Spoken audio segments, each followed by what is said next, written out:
Both of these companies looked like winners. They each more than tripled their share price in less than a year, and on paper, they seemed very similar. But one company made investors rich and the other company wiped investors out. Most people missed the crucial difference. And no, it wasn't the PE ratio. That would not have saved you because the PE ratio is only part of the picture. PE ratio is the price to earnings ratio. Basically, the higher the PE ratio, the more money you spend for each dollar of earnings. A PE ratio of 1 means for every dollar you spend on a stock, you're getting $1 in earnings per share. A PE ratio of 30 means that for every $30 you spend on the stock, you're getting $1 in company profits. So a PE ratio of 30 is generally pretty high, and both of these companies had really high PE ratios, but the market doesn't price stocks solely based on the current price and the current earnings because markets are forward-looking. They're also having an expectation for the future earnings of a company. One reason a company could have a high PE ratio is the market expects the earnings to go way up in the near future. Therefore, the price moves up in expectation of that before the earnings go up to match it. So there are two keys to understanding if a company is overvalued. First, we have to know the current price to earnings ratio. And second, we have to have a reasonable expectation for the future earnings of that company. So because we're dealing with future events, there's no way to know 100% if a company is overvalued or undervalued because anything could happen in the future. The best we can do is have a high probability of being correct. In this case study, I'm looking at PayPal in 2021 and Nvidia in 2023. The power of hindsight, we know that Nvidia went on to exceed the market expectations and PayPal underperformed those expectations. There was no way to know 100%. Nvidia could have lost big time if, let's say, China invaded Taiwan. Nvidia would have lost its supply of silicon wafers, and then all of these amazing earnings that we've seen out of Nvidia would have never happened. This graph is showing PayPal's expected share price over the next 5 years and their expected earnings. So their current share price in year 0, which is 2021,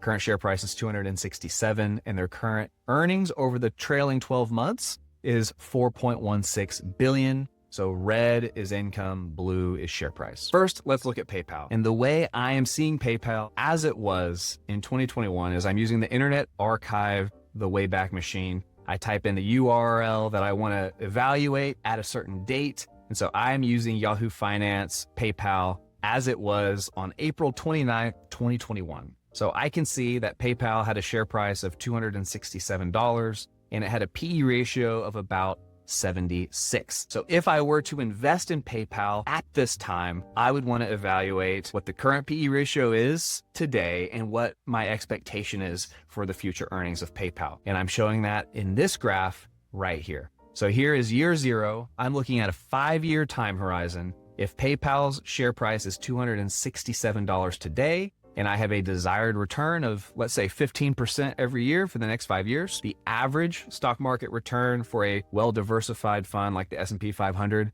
is 10% per year. So let's say I want to get more than that. I want 15. That means in 5 years, PayPal needs to have a share price of $537, and then the PE ratio at that time will very likely be lower than it is today at a very high point. Like I said, 76 is the current PE. I'm showing that right here. And the reason for that is PE ratios for companies are very often cyclical. They go up and down. The PE ratio goes up when the market has a high expectations for earnings to go up in the future. And when the earnings catch up to the price, the PE ratio goes down. Now, alternatively, the price goes up with high expectations, and then the earnings don't quite go up enough to meet those expectations, and then now the price falls back down, and now the two are in line again, the PE ratio goes back down. So generally speaking, whether the company meets its expectations or not, the PE ratio goes back down to a normal level. And I can see that with Apple. Here's the PE ratio history of Apple. We can see it spiked up at 45, and then it went back down to 13,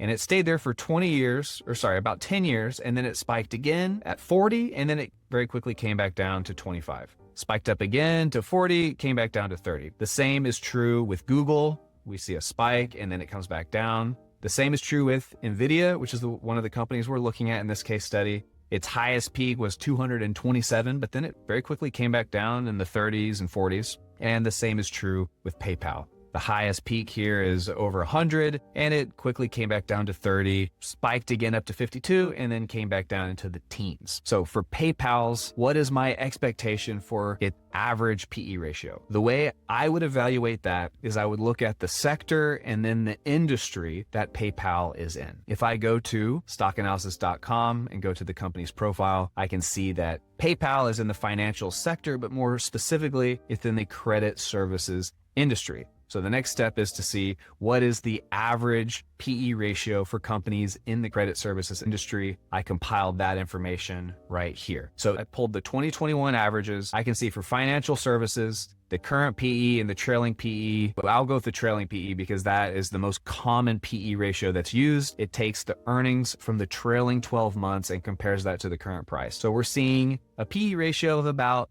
22. If that's my expectation for PayPal, here's the average. So 5 years later, I would need to see a share price of 537. The average PE ratio is 22. I'm going to assume that the PE ratio hasn't come down all the way to average. I'm going to assume that it's still high. I'm putting it 50% higher than the average. So we're going to go with a PE ratio of 33. Now, the question is, what is the earnings growth that would be required for PayPal to have a share price of 537 and a PE ratio of 33 in 5 years? I can make that calculation. It's called the compound annual growth rate equation. And that would mean that the earnings at that time would need to be $19 billion. And the required growth that PayPal would need to see every single year would be about 36%. So if I want a 15% return on my investment, I need to see PayPal with a 36% income or earnings growth rate over the next 5 years. So now I have to ask myself, is that reasonable? The first thing I can check is what is the industry's expected growth rate at that time? So once again, I can take the information from 2021. Expected growth rate over the next 5 years for that industry is about 14%, less than half. So PayPal needs to more than double the industry's growth rate. So currently it's not looking very likely, but what kind of growth did they think PayPal would experience? So once again, I can use the Wayback Machine. I can go to Yahoo Finance analysis section. The analyst growth estimates for PayPal over the next 5 years per year is 23.44%. So the analysts don't think that PayPal is going to hit 36%. The average growth expected for the industry is much less than 36%. So what would happen if PayPal didn't meet this required growth? Let's say we got a return of 5%. If we got a 5% return over the next 5 years, that would tell us that PayPal's required growth would be 24%. That would be in line with the analysts' expectations. So if the analysts are right, I'm only getting a 5% return every year. What if PayPal's earnings only increase in line with the industry average? That would give me an expected return of negative 3%. If PayPal's share price drops by 3% every year, if they end up with a PE ratio of 33, I've still lost money, even though PayPal increased earnings by 14.5% every year, which is really good. Inflation is just 3%. Most mature companies are only able to increase their earnings in line with inflation. If they are able to do 14.5%, that's this red bar right here. This is the expected earnings in billions. While the blue bar is their share price, they are still losing money. If I get a return of negative 10%, we still see a growth of 6% every year. So in the event that PayPal is able to grow their earnings by about 6% every year, then we should expect to lose 10% every single year. That would mean I'm losing about half. When I'm seeing a company that is priced so high, if the analyst expectations are correct, I'm only getting a 5% return over the next 5 years, then to me, that company is overvalued. Now let's do the same thing with NVIDIA. And once again, I'm using the Wayback Machine to see NVIDIA's page on Yahoo Finance exactly as it was on November 22nd, 2023. At that time, NVIDIA had a share price of 487 and a PE ratio of 117. If I go back to my chart here, if I have a desired return of 15% per year, that means if I buy NVIDIA at 487, it needs to go up by about 15% every year. And I would want to see a share price of 979 in 5 years. Now remember, NVIDIA did go through a stock split since then. So currently their share price is around 140. That's because they did a 10-to-1 split. So this is before that stock split. What would be a reasonable PE ratio for NVIDIA if they are going to return back to the average? The first thing I need to do is look at their sector and industry. So once again, let's go to NVIDIA's profile. They're in the technology sector, but more specifically, they're in the semiconductors industry. So if I pull the data from 2023 for that industry, the semiconductor industry, we see a trailing PE of about 30. Once again, I'm going to use projected PE ratio 50% higher than the industry average, because if NVIDIA has succeeded in growing a whole lot, then investors are probably still going to have an expectation greater than the average company. So I like to project a higher PE ratio than what is average. So if NVIDIA has a share price of $979 and a PE ratio of 45, that means that their earnings are going to be $54 billion, which means they need a required growth of 39% every year for the next 5 years. That's even more than what PayPal needed a 36% growth. But once again, we need to look at first, what is the industry expectation in 2023 for the semiconductor industry? The expected growth over the next 5 years is 16%. So once again, the industry growth expectation is too low to justify NVIDIA's current share price. But what were the analysts thinking at that time? If I use the Wayback Machine once again,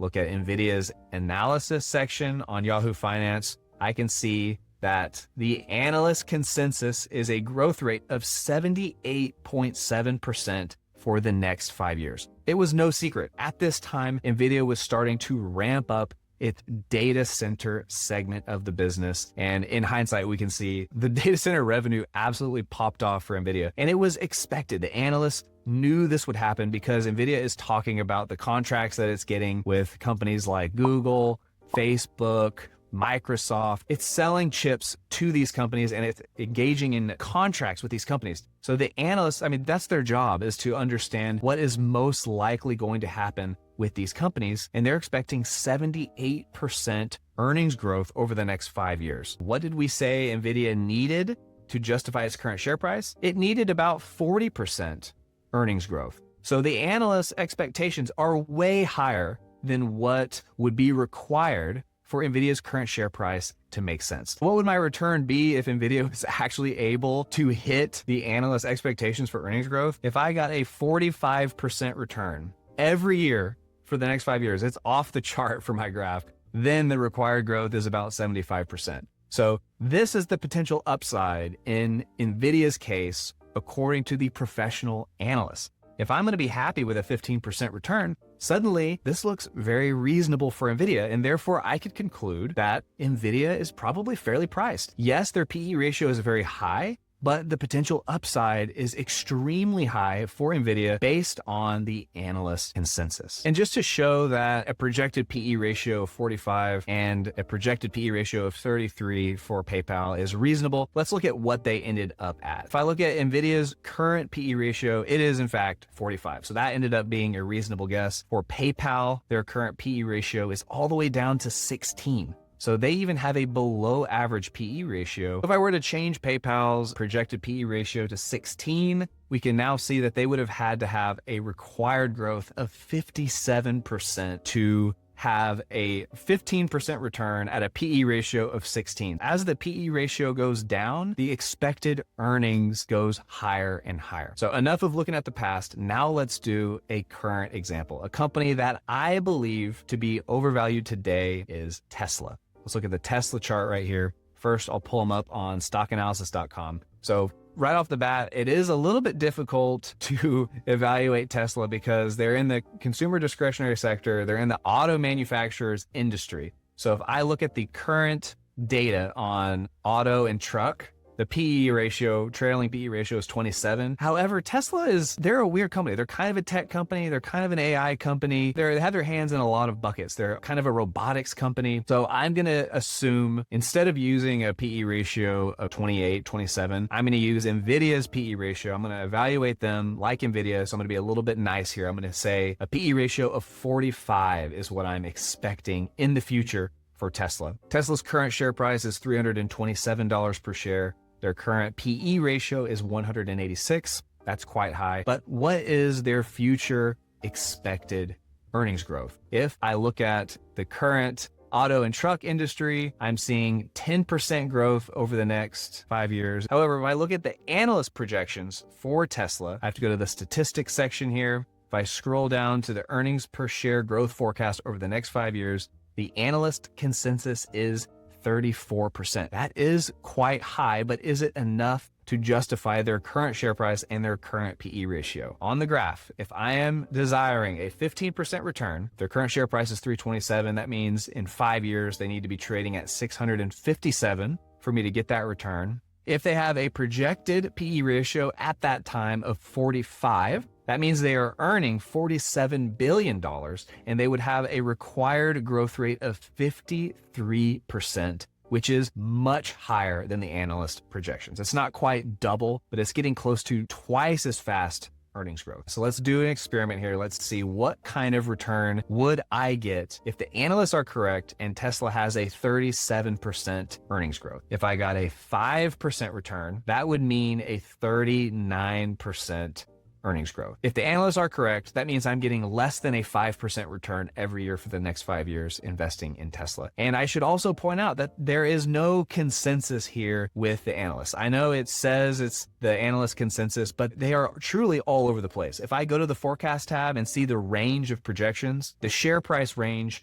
is huge. The lowest analyst share price projection is 19. The highest is 579. If I scroll down to the earnings per share growth projections, the highest projections are incredibly high and the lowest are incredibly low, having Tesla lose half of their earnings every year for the next 5 years. So there's a wide range of estimates. The average estimates put me at a 5% return over the next 5 years. In my mind, the risk is not worth the return for Tesla. That is what makes Tesla overvalued for me, because a projected PE ratio of 45 means that they have to grow by 39%. That is huge growth. Like, that is massive growth. But if they're able to pull that off, I'm only getting a 5% return. The upside isn't there for me. Tesla's overvalued according to the earnings and the PE ratio and the future projected earnings growth for Tesla. Now, this isn't the only way to evaluate if a company is overvalued or undervalued. My favorite way to calculate the intrinsic value of a company and how I decide if I'm going to invest is by using the discounted future free cash flow method. I like discounted future free cash flow because the free cash flow is the chunk of money that a company actually uses to return value to shareholders. It's the money that a company has available to pay off debt, to expand their company in terms of cash acquisitions for other companies, or just growing their own company, whether that's capital expenditures, whether that's paying a dividend to shareholders or buying back shares. The free cash flow is the most direct way, in my opinion, to see what is being returned to shareholders. To put this principle to the test, I have a public YouTube portfolio series where I invest in a different company every week. I decide if a company is undervalued using the discounted future free cash flow method. So if you're curious to see another way of valuing a company, check out that series. I'll put the latest video right here. Hope to see you there. And this cat has been a distraction this video. Oh my gosh. I guess you're the mascot now. You're the mascot.